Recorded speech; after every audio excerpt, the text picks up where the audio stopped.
सम्राट पृथ्वीराज चौहान की 859वीं जयंती समारोह आयोजित। सांस्कृतिक संध्या एवं पुरस्कार वितरण का हुआ आयोजन।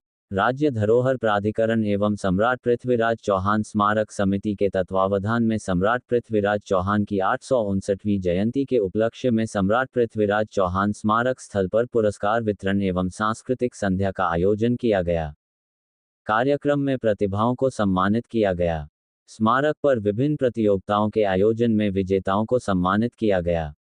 Rifle, tennis, rangoli, cricket, hockey tournament जैसी प्रतियोगियों के विजेताओं को सम्मानित किया गया। सांस्कृतिक संध्या में विभिन्न सांस्कृतिक प्रस्तुतियां का आयोजन हुआ। इससे दर्शकों को मंत्रमुग्ध कर दिया।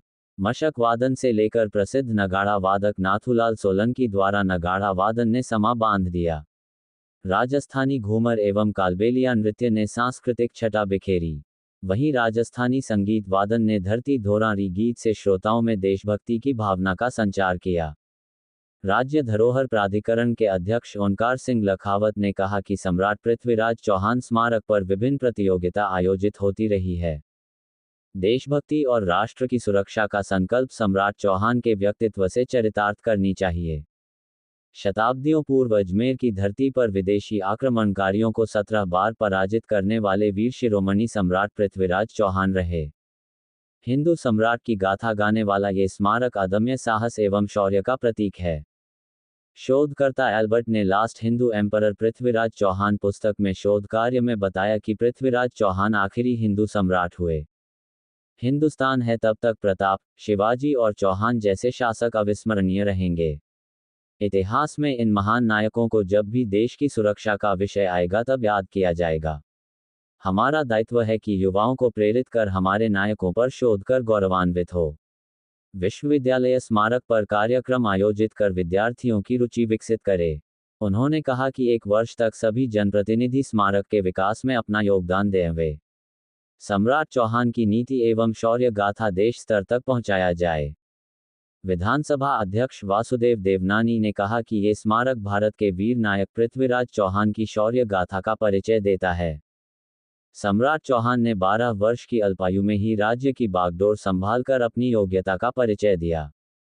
तराइन के 2 युद्ध 2 सभ्यताओं का टकराव थे। धर्म, शांति और छल कपट के मध्य हुए इस युद्ध में सम्राट ने 16 बार गौरी को हराया।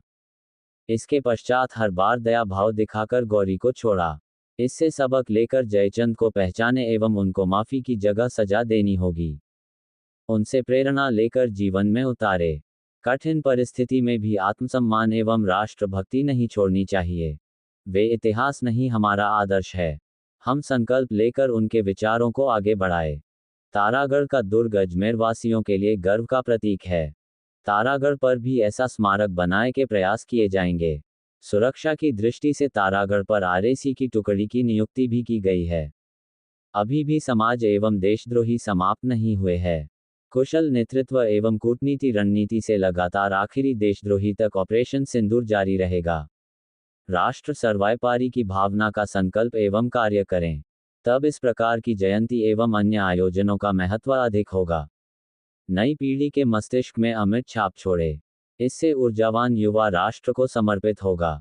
जल संसाधन मंत्री सुरेश रावत ने कहा कि स्मारक सहित अन्य ऐतिहासिक धरोहरों को जीवंत एवं गौरवान्वित बनाने में धरोहर प्राधिकरण के अध्यक्ष ओंकार सिंह लखावत ने अभूतपूर्व योगदान दिया। प्रतिवर्ष सम्राट चौहान की जयंती पर हम एकत्र होकर उन्हें याद करते हैं। ये स्मृति हमारे मन पटल पर बनी रहे। इतिहास आज का आईना है। इतिहास से सीख लेकर योजना बनाएं। देश के महान नायकों की जीवनी पढ़ने की रुचि जगाएं। इससे व्यक्तित्व में निखार आएगा एवं समाज तथा देश के लिए कर गुजरने की भावना विकसित होगी। केंद्रीय कृषि एवं किसान कल्याण राज्य मंत्री भागीरथ चौधरी ने कहा कि हिंदू सम्राट की 859वीं जयंती पर सबको हर्षित एवं गर्व होना चाहिए। देश को कमजोर करने में विदेशी ताकतों द्वारा घिनौना कृत्य कर अमानवीय सोच का परिचय दिया। इसका देश के सशक्त नेतृत्व ने मुंह तोड़ जवाब देते हुए आतंकवाद के ठिकाने ध्वस्त किया। साथ ही हुक्का पानी बंद कर आर्थिक रूप से भी घुटने टिकाए। विदेशी आक्रांताओं को सम्राट चौहान ने इस प्रकार ही दांत खट्टे किए। हमें अपने अतीत की महान विभूतियों का स्मरण कर गर्वित होना चाहिए। मसूदा विधायक वीरेंद्र सिंह कानावत ने कहा कि सम्राट चौहान ने आंखें जाने के बाद भी चंद्रवरदाई की प्रेरणा से गौरी का अंत किया। भारत अब सशक्त भारत है। देश के वीर सैनिकों ने आतंकियों को घर में घुसकर मारा है। ब्यावर विधायक शंकर सिंह रावत ने कहा कि वीरों ने धरती को खून से सींचा है। शब्द भेदी बाण विद्या जैसी अविश्वसनीय कला में पारंगत सम्राट चौहान ने चंद्रवरदाई के शब्दों से सटीक निशाना लगाकर गौरी को मार गिराया। ऐसे महान नायक के जीवन से युवा प्रेरित होकर राष्ट्रभक्ति सीखे एवं राष्ट्र निर्माण में योगदान दें। वे अजमेर दक्षिण विधायक अनीता भदेल ने कहा कि विश्व गुरु बनने को अग्रसर भारत ने ऑपरेशन सिंदूर से संदेश दिया कि भारत सशक्त है। देश की तरफ देखने वालों को बख्शा नहीं जाएगा।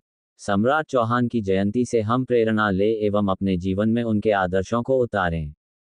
महर्षि दयानंद सरस्वती विश्वविद्यालय के कुलपति प्रोफेसर कैलाश सोडानी ने कहा कि हमारी शिक्षा व्यवस्था में हमने अब तक स्वयं अध्ययन करने की जगह विदेशियों के अध्ययन को पाठ्यक्रम में पढ़ाया।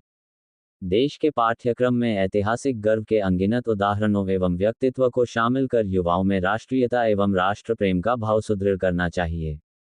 अनेक प्रेरणा के स्रोत हमारे पास है। इस अवसर पर शहर अध्यक्ष रमेश सोनी, देहात अध्यक्ष जीतमल प्रजापत, उप महापौर नीरज जैन, पार्षद भारती श्रीवास्तव, सुरेंद्र सिंह शेखावत सहित कार्यकर्ता एवं बड़ी संख्या में क्षेत्रवासी उपस्थित रहे।